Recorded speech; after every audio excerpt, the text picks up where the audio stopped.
Hello and welcome to the Monday, March 30th edition of the COVID-19 Daily Situation Report.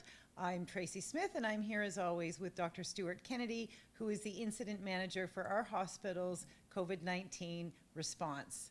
Dr. Kennedy, the incident management team, as you well know, is very busy.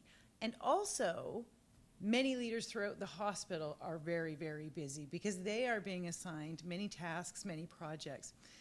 If we are prepared, why is there still so much activity? Well, thanks, Tracy.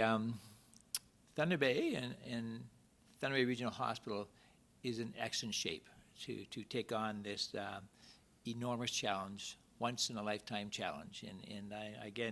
Why are we so busy? Because this changes every single hour of the day.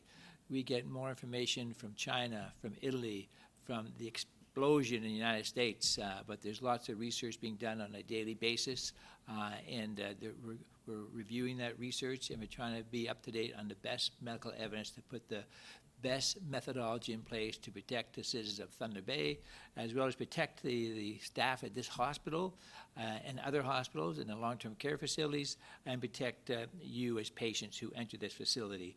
So we have to be reactive, but we have to react with good medical evidence, and we must sort of avoid the misinformation out there and go to reputable sources because there's a lot of fear out there right now. And I just encourage everybody to make sure you're going to the best medical evidence because I heard today Thunder Bay only has 40 surgical face masks left. I mean, that is a total, but that incensed fear among our staff.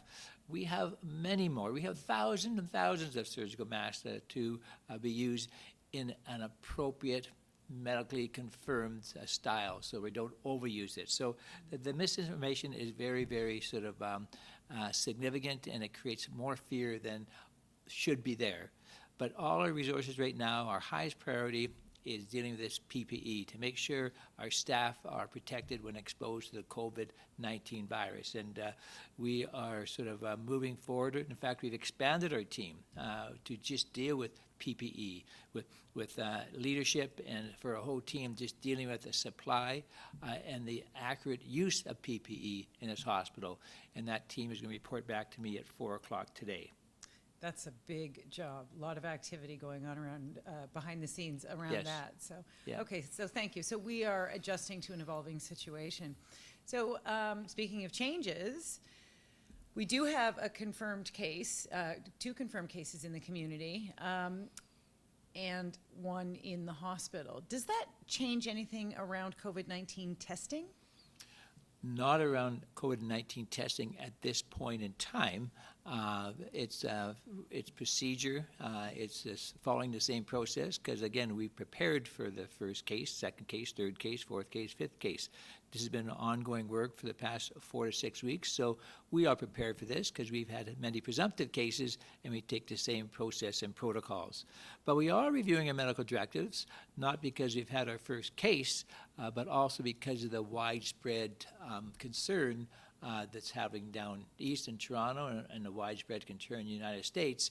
Now, as you've heard and we discussed yesterday, we have restricted sort of visitors from outside of Northwestern Ontario and staff who had traveled outside Northwestern Ontario as of today. And that's just another added precaution to prevent hospital spread, to prevent a spread to our staff and to our patients. And hopefully, I think it's a good community thing to do, is if you returning from outside of Northwestern Ontario, you should self-isolate for 14 days. We want to keep that virus controlled. We want to continue to decrease the curve.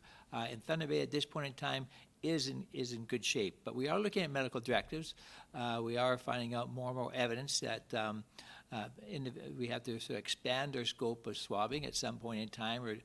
So we are discussing new medical directives that will actually give some prioritization to healthcare workers who are exposed the most and priority patients, also long-term care facilities, also retirement homes, also the homeless. So we're looking at expanding our criteria for swabbing to look at this population base, actually, to see exactly what is in the community, and again, to further protect our hospital patients and our staff from this virus spreading in the long-term care facilities as well as in the acute care hospital.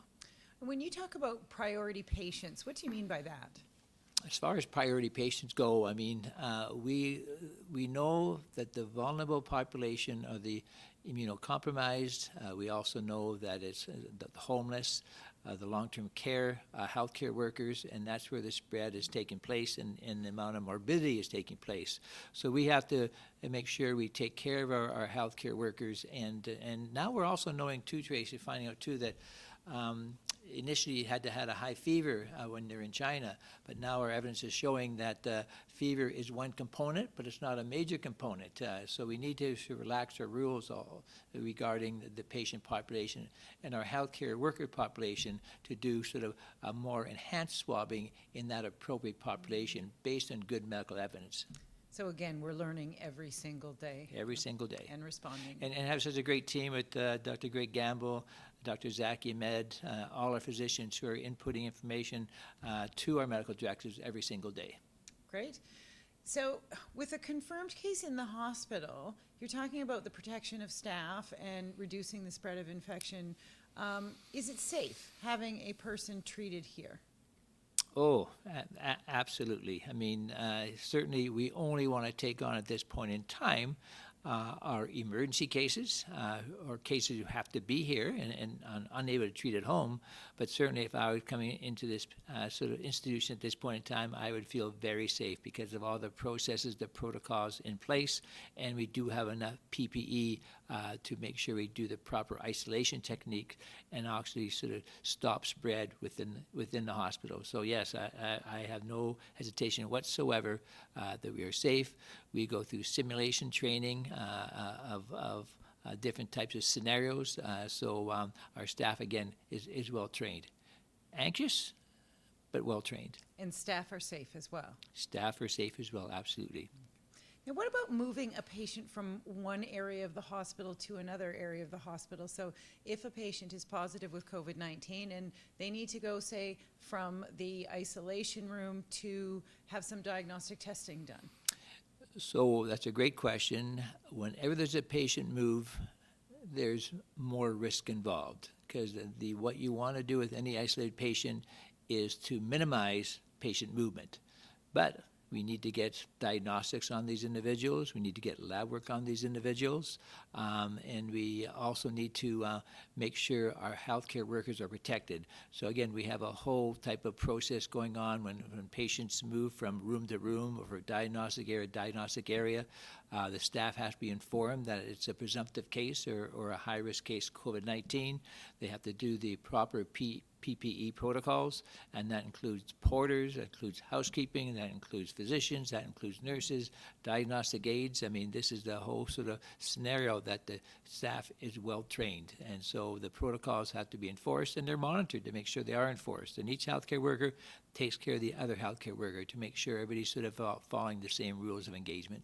That's very reassuring. Thank you. And again, a lot of work by many wonderful people to ensure that those processes are in place and are working. Yeah, I'm just one small part of this team. We have an amazing team, and they're hardworking, and I wish I could give them a break at some point in time, but I'm not. Well, that's because you're not taking any breaks either. So thank you, and thanks to everyone. Please join us again tomorrow. Thank you.